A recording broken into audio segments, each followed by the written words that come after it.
Hello everyone, ako nga pala si Mark Novida Villar, isang entrepreneur at marami na po tayo na pagdaanan sa negosyo. Alright, so kung hindi ka pa nakapag-subscribe sa ating channel, please subscribe and don't forget to like, share, and subscribe para po sa ating mga bagong updates. Okay, ma-update po kayo sa ating mga upload na bago. Alright, so ngayon, talakayin natin na wala sa laki ng kapital yan. Alright, so isa ka siguro sa mga naghahanap ng negosyo na abot kaya na swak sa iyong ipon.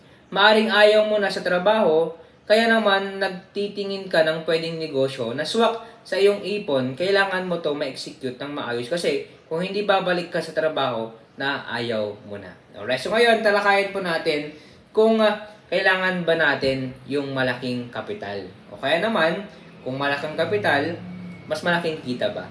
Okay, so stay tuned ka lang at dito pag-usapan natin yung mga about sa pagninegosyo. Ito ang katotohanan sa pagninegosyo.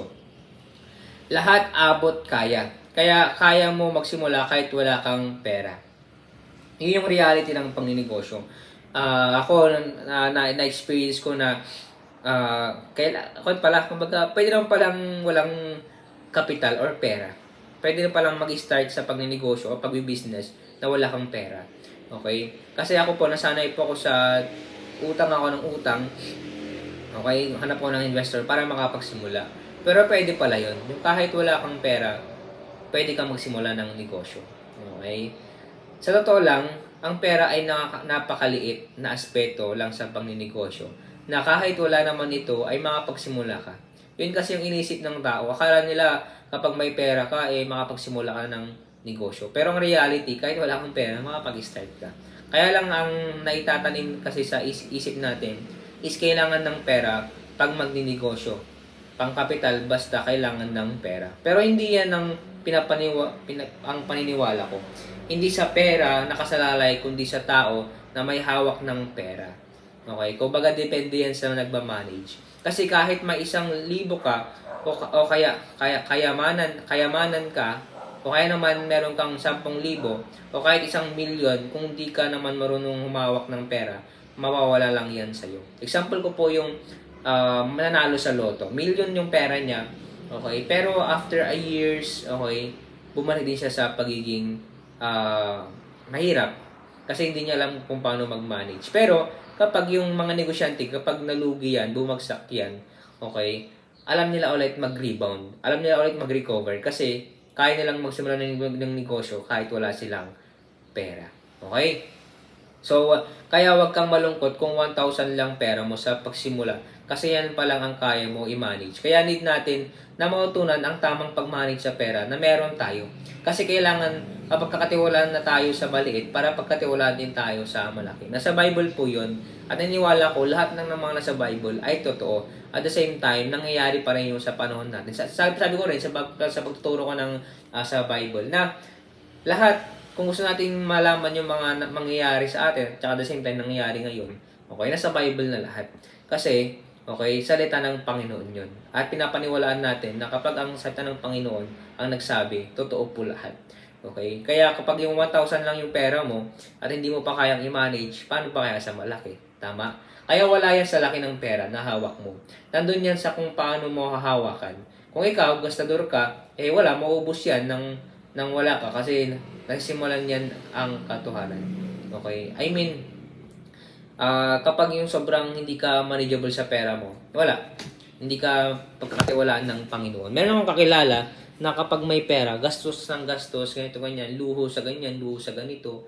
Okay? Kaya hindi pinagkakatiwalaan ng Panginoon. Pero if you manage your finances, okay, magkakaroon ka ng million.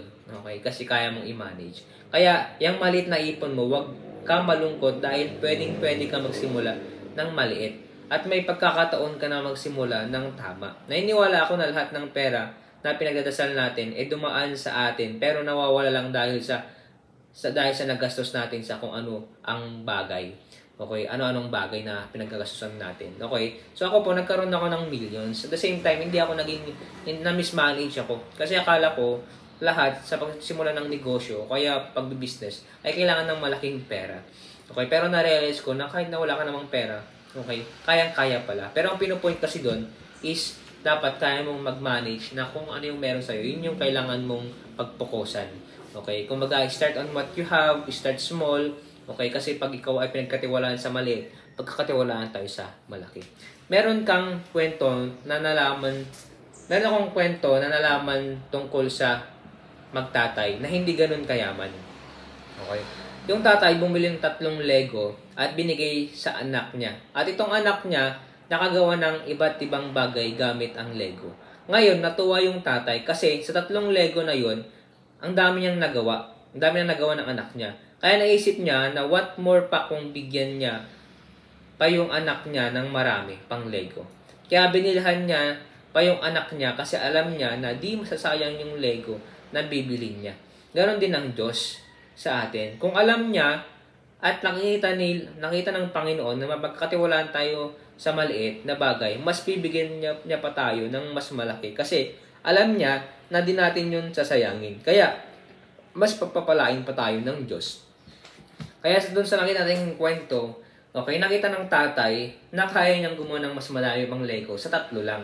Kumbaga, namumultiple niya ng madami. Kaya paano pa yon? Paano pa kaya pag madami siyang ibibigay? E di mas madami siyang magagawa. Ganon din tayo. Dapat deserving tayo na mapagkatiwalaan tayo sa maliit. Kaya, yung negosyo mong abot kaya na hinahanap mo, huwag ka malungkot. Kung maliit lang yan, basta marunong ka mag-manage ng pera at porsigido ka at di mo sasayangin yan. Okay? Kasi lalaki yan basta ipakita mo na kaya kapag katiwalaan sa maliit na bagay para ibigay sa iyo ng Panginoon yung hinanap mong tagumpay. Okay? Kasi ang Diyos lang yung magbibigay ng true success. Lagi niyo pong tandaan yan. Okay? Yung iba, ang bilis sumakses, okay, parang bata pa lang, kumbaga hindi pa hinog, okay, wala, naging successful pero bumagsak lang din. Ako po, aminado po ako, inaamin ko nung dati, nag-business ako, at the age of 17, 18, 19, okay, sobrang hindi pa ako hinog, okay, hindi pa ako hinog that time. Kaya ang bilis ding bumagsak. Pero ngayon, na-realize ko na little by little, step by step, okay, kapag pinagkatiwalaan tayo sa maliit, pagkakatiwalaan din tayo sa malaki. Kaya kailangan rin nating isama sa buhay natin ang Panginoon. Lahat ng decision natin, kailangan natin ng Panginoon. Kailangan nating maging mapagmatsyag, okay? Kailangan nating maging sensitive. Kasi kung hindi na naging sensitive sa kalooban ng Panginoon, wala. Hindi tayo mapupunta doon sa hinahanap nating tagumpay sa buhay. Pero laging tandaan na ang tagumpay ay galing yan sa Panginoon. Okay? Kasi kung hindi galing sa Panginoon yan, hindi yan totoong success. That's true success. Kaya wala sa malaki. Wala sa laki yung capital bago ka makapagsimula ng negosyo. Kung tutuusin, makapag-start ka ng negosyo kahit wala ka. Okay, pwedeng panoorin sa ating mga previous video. Alright, dito nagtapos yung ating video or vlog. Okay, at nawa ay naging blessing po sa inyo. At dito sa mga video na to, sinisigurado ko na lahat ng mga tinuturo natin dito ay mga na-experience na po natin. Kaya, kayo na po yung bahalang mag-intindi ng ating mga vlog. Okay, kasi gusto ko pong makita nyo yung aking ine-execute na mga vlog. Na kung ano yung meron sa akin, yun lang yung aking gagawin. Okay, yun lang yung aking pagpupukosan. Okay, dahil naniniwala ko kung ano yung bibigay sa atin na yun na maliit, yun muna yung ating gagamitin. Kagaya ng itong ginagamit ko, iPad lang po ito. Alright, so see you on my next vlog and God bless po sa inyo lahat.